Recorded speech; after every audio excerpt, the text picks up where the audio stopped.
ہماری عورتوں میں اللہ تعالیٰ نے بڑی صفات رکھی ہیں.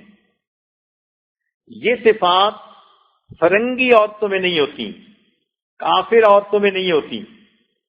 ان کے اندر فطری طور پر شرم و حیا ہوتی ہے، ماننے کا جذبہ ہوتا ہے، وفاداری ہوتی ہے، نیکوکاری ہوتی ہے، بچوں کے ساتھ بے پناہ محبت ہوتی ہے، قربانی کا جذبہ ہوتا ہے.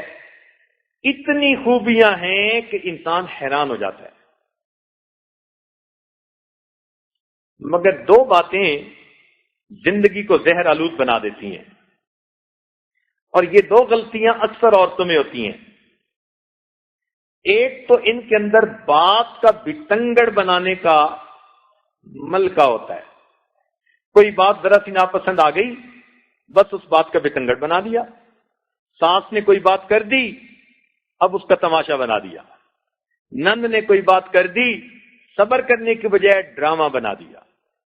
یہ جو بات کا بتنگڑ بنا دیتی ہے نا، یہ بہت بری عادت ہے. اور دوسری بات کہ اگر کوئی غلطی ہو جائے اور اس کو سال گزرے 2 سال گزرے، جب کبھی کوئی بات ہوگی تو گڑا مردہ اکھاڑیں گی. وہ بات یاد رکھیں گی، بھولتی نہیں ہے. نند کے تانے دیں گی، ماں کے تانے دیں گی، خامد کو تانے دیں گی. یہ گڑے مردے اکھاڑنا یہ بہت بری عادت ہے.